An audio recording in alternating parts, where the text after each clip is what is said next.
5 ಸ್ಟೆಪ್ಗಳನ್ನ ನೀವು ಫಾಲೋ ಮಾಡಿದ್ರಿ ಅಂತ ಅನ್ಕೋತೀನಿ. 5 ಸ್ಟೆಪ್ಗಳನ್ನ ನೀವು ಫಾಲೋ ಮಾಡಿದ್ರೆ ನಿಮಗೆ ನೆಕ್ಸ್ಟ್ ಇನ್ನ 2-3 ಸ್ಟೆಪ್ಸ್ ಇದೆ ಅಷ್ಟೇ. ಈ 6 to 7 ಸ್ಟೆಪ್ಗಳನ್ನ ನೀವು ಫಾಲೋ ಮಾಡಿದ್ರೆ ಸಾಕು. ನೆಕ್ಸ್ಟ್ ಅದನ್ನ ಕೆಲವು ಸ್ಕ್ರಿಪ್ಟ್ಗಳನ್ನ ನಾನು ನಿಮಗೆ ಹೇಳ್ತಾ ಹೋಗ್ತೀನಿ. ಆ ಸ್ಕ್ರಿಪ್ಟ್ಗಳನ್ನ ಯೂಸ್ ಮಾಡಿಕೊಂಡು ನೀವು UGC ವಿಡಿಯೋಸ್ನ ಮಾಡ್ಬೋದು ಆರಾಮಾಗಿ. 6th ಸ್ಟೆಪ್ ಏನು ಅಂತ ಹೇಳಿದ್ರೆ how to earn. UGC videos ಅಲ್ಲಿ ಹೇಗೆ ಅರ್ನ್ ಮಾಡೋದು ಅಲ್ವಾ? ಆಕ್ಚುಲಿ ನಿಮಗೆ UGCನಲ್ಲಿ ಸ್ಟಾರ್ಟಿಂಗ್ ಯಾವ ಅರ್ನಿಂಗ್ಸ್ ಸಿಗಲ್ಲ, ಫ್ರೀ ಪ್ರಾಡಕ್ಟ್ಗಳು ಸಿಗತ್ತೆ. ಯಾವಾಗ ಅಂತ ಹೇಳಿದ್ರೆ ನಾನು ನಿಮಗೆ ಫಸ್ಟ್ ಸ್ಟೆಪ್ ಅಲ್ಲಿ ಹೇಳಿದೆ, ನೀವು ಈ ತರ ವಿಡಿಯೋಸ್ನ ಮಾಡಬೇಕು. UGC ವಿಡಿಯೋಸ್ ಅಲ್ಲಿ ನಿಮಗೆ ಅರ್ನಿಂಗ್ಸ್ ಫಸ್ಟ್ಗೆ ಸಿಗಲ್ಲ.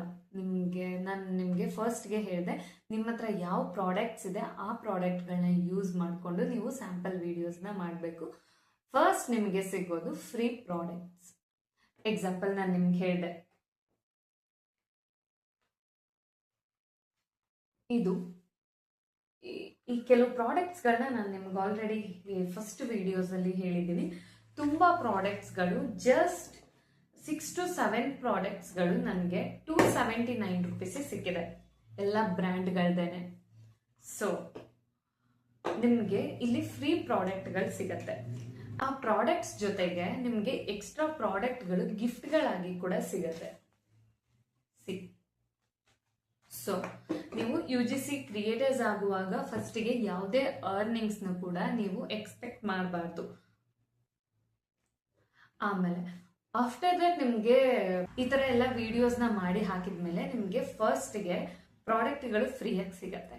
ನೆಕ್ಸ್ಟ್ ಹೋಗ್ತಾ ಹೋಗ್ತಾ 500 ರೂಪೀಸ್ನ ಪರ್ ಪ್ರಾಡಕ್ಟ್ ಅಥವಾ ಪರ್ ವಿಡಿಯೋಗೆ ಪೇ ಮಾಡ್ತಾ ಹೋಗ್ತಾರೆ. ಆಫ್ಟರ್ ದಟ್ ನಿಮಗೆ 2000 ರೂಪೀಸ್ ಪರ್ ವಿಡಿಯೋ ಸಿಗತ್ತೆ. ಅಂಡ್ ಇನ್ನೊಂದೇನಂದ್ರೆ ನಂದು ಒಂದು ಪ್ರಾಡಕ್ಟ್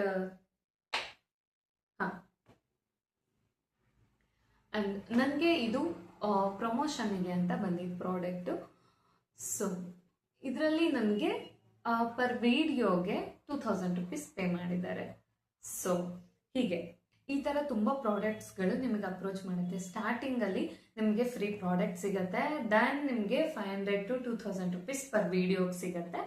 ಅದಾದ್ಮೇಲೆ ನಿಮಗೆ 5000 ಪ್ಲಸ್ ಪರ್ ವಿಡಿಯೋಗೆ ಸಿಗತ್ತೆ. ಲೈಕ್ ನಿಮಗೆ ನಿಮ್ಮ ಕಂಟೆಂಟ್ಸ್ ಹೇಗಿರುತ್ತೆ, ನೀವು ಪ್ರಾಡಕ್ಟ್ ರಿವ್ಯೂನ ಹೇಗೆ ಕೊಡ್ತೀರಾ, ಪ್ರಾಡಕ್ಟ್ ವಿಡಿಯೋಸ್ನ, ಈಗ ಒಂದು ಪ್ರಾಡಕ್ಟ್ ಇಟ್ಕೊಂತೀರಾ ಅಂದ್ರೆ ಪ್ರಾಡಕ್ಟ್ನ ಹೇಗೆ ನೀವು ಡಿಸ್ಪ್ಲೇ ಮಾಡ್ತೀರಾ, ಎಲ್ಲ ಶೋಕೇಸ್ ಮೇಲೆ ಡಿಪೆಂಡ್ ಆಗಿರುತ್ತೆ. ಈಗ ನೀವು ಒಂದು ಪ್ರಾಡಕ್ಟ್ನ ತೋರಿಸ್ತಾ ಇದ್ದೀರಾ ಅಂದಾಗ ಈ ಪ್ರಾಡಕ್ಟ್ ಅಲ್ಲಿ ನೀವು ಪ್ರಾಡಕ್ಟ್ ಬಗ್ಗೆ ಹೇಗೆ ಎಕ್ಸ್ಪ್ಲೈನ್ ಮಾಡ್ತೀರಾ, ಈ ಪ್ರಾಡಕ್ಟ್ ಬಗ್ಗೆ ಏನು ಹೇಳ್ತೀರಾ, ಈ ಪ್ರಾಡಕ್ಟ್ನ ನೀವು ಎಷ್ಟು ಪ್ರೈಸಿಗೆ ತಗೊಂಡ್ರಿ, ನಿಮ್ಗೆ ಎಷ್ಟು ಪ್ರೈಸಿಗೆ ಸಿಕ್ತು, ಈ ಪ್ರಾಡಕ್ಟ್ ಮೇಲೆ ಎಷ್ಟು ಪ್ರೈಸ್ ಇದೆ, ಎಲ್ಲಾನು ನೀವು ಯಾವ ಥರ ಎಕ್ಸ್ಪ್ಲೈನ್ ನೀವು ಯಾವ ಥರ ಪ್ರಾಡಕ್ಟ್ ಬಗ್ಗೆ ಹೇಳ್ತೀರಾ ಅನ್ನೋದು ಮ್ಯಾಟ್ರ್ ಆಗುತ್ತೆ.